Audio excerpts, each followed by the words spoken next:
right, everybody, welcome back to another episode of the Dividend Journey here on Financial Friends. I want to thank you for joining me today, and I hope that you enjoy this episode.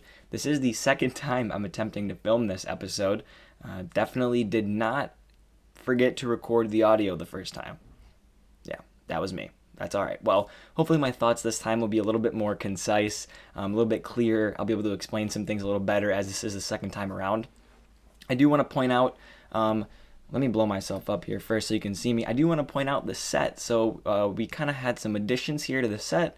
The Financial Friends logo here, the new board, which if you want to like, comment, and subscribe here on this video, I would greatly appreciate that. Liking, subscribing, and commenting helps out the channel in a massive, massive way. I want to go ahead and reach as many people as I can with this, so I appreciate any and all support. And the podcast link is right there as well. So if you want to check out Financial Friends, the podcast, which is a bit more long form, and really me just rambling, similar to like I do here, but you won't be able to see me, and they'll be a little bit more focused of a topic and such. You can go ahead and check that out. And the lights here, I do have some LED lights I went ahead and put up. The market's red today, so that's why this is red, but we're going to touch on why that might be a good thing. So first, let's go ahead and take a look at the portfolio, take a look at the additions that were made. So I'm going to shrink myself back down. Let me know if you like the Christmas Financial Friends cartoon logo. It was drawn by @CornDoggyLOL on Instagram and Twitter, so if you want to go ahead and check out his stuff, it was amazing. I went ahead and added the snow and snowflakes and stuff, wanted to decorate it a bit, but let's quit rambling and hop into the dividend portfolio. So as you can see, the portfolio did have some big growth. I went ahead and purchased $70 worth of stock on Black Friday, trying to buy into some of those dips. Didn't get all of them. I was a little bit handcuffed at work, and so I was only able to buy when I was able to be free. But we went ahead and added. Annual income is up to $4.40 a year, with 12 cents coming next month in November. So that is, came this month in November. So that is exciting. This will switch over to December soon. But as you can see here are the positions. Now, you're not going to be able to tell much of what I did. So let me pull up this here, which was our buys. We went ahead and, like I said, purchased $10 of every position in the portfolio. And I highlighted here whether the position average cost was raised or lowered. So we were able to lower 3M, SCHD, Johnson & Johnson, and Fizrox. And we did raise on Apple, O, and Waste Management, which I'm comfortable with all of that. I really just wanted to get more into the portfolio, get those dividends rolling. I was also able to lower substantially. And these bump ups or a little bit of averaging up was perfectly fine. It wasn't too much, so it wasn't like the stock was completely above the price I already made the initial purchase at. So if you want to pause the video and check that out, you can, but I'm going to go ahead and X this out and speak a little bit more on the actual portfolio. So here we have, like I said, the portfolio. I'm going to hop over to diversification, and we're going to speak a little bit about the potential of adding a new stock in next week before I touch on how to purchase passive income and why we might want to purchase it at a lower price. So 3M is our largest position. Fizrox and SCHD are both lower. I am looking to get these back up into the top two positions. I like the stability that those two provide. A little bit of growth there with Fizrox, a smaller dividend. So I'd like to have SCHD as that larger of the two. That's definitely going to be ideal in terms of dividends. So we're going to look to try to do that.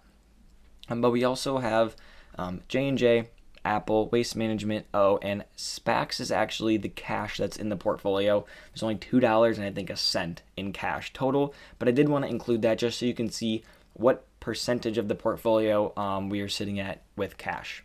Now, moving forward, I think I want to add a tech stock. Now I have a specific tech stock in mind. Pays a pretty good dividend. It's very stable. It's been around for a long time, and it might have some something to do in the metaverse. We're kind of going to see, what they decide to do. But if you know what stock I'm talking about, leave it in the comments. I'd be interested to see who knows exactly what I'm talking about. But if you have any other recommendations as well for different positions we may be able to add, drop those in the comments as well. I'm going to look to you guys to kind of see what we should do. next week in terms of adding a tech stock into the portfolio. Now, tech stocks with dividends are a bit limited, but get creative.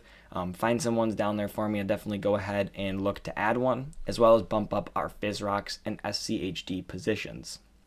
Now, back to the kind of main topic of this video is buying that passive income at a cheaper price. So what do I mean? Dividends are passive income, and that's what I'm kind of referring to. But I want to highlight a few different things here. Share price, dividend yield, and we're going to also highlight annual dividend. So we're going to stick on this website here for a second. What is an annual dividend? Well, an annual dividend is the total amount of money you will be paid out over the course of a year, annually obviously, by owning one share of a stock. So in specific, we have Johnson & Johnson here. Johnson & Johnson costs $157. They pay an annual dividend of $4.24, and so the yield that you are getting is 2.66%. When the stock price drops, let's say to $150, this yield right here, 2.66%, is going to go up. Maybe 3%. I'm not exactly sure what it would go to, but it is going to go up if the stock price drops. Why is that? Well, no matter what the price is, no matter what the price of the stock is, you are always going to be getting $4.24 of annual dividend or annual income.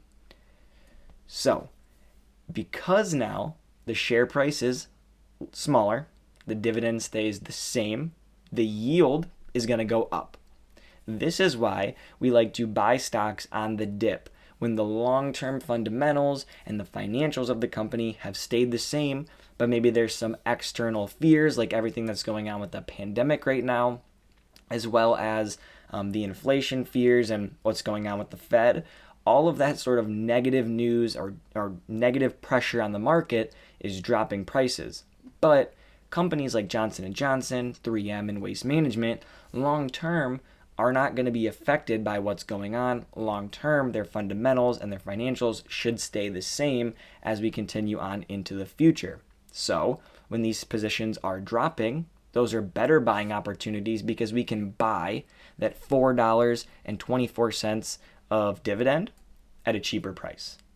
And so, we're getting a higher yield for our, say, $150 rather than $157. So that is the thought process behind why people say, oh, buy the dip, buy the dip, buy the dip. Obviously, with growth stocks, you're going to be purchasing a stock and then riding the price back up, hopefully.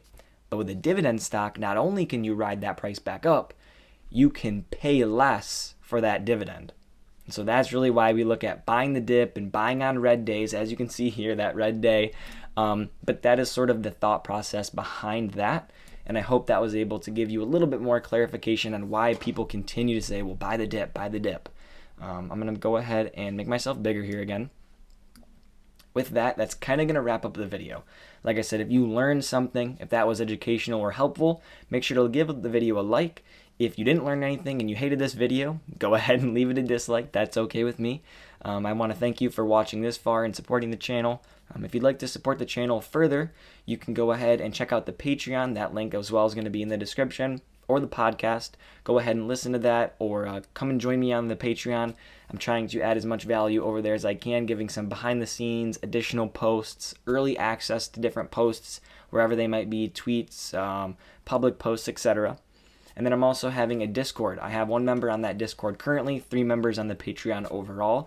If you want to go ahead and join me and the other member on that Discord, we'd be more than happy to have you. So with that being said, hope you all have a fantastic rest of your day.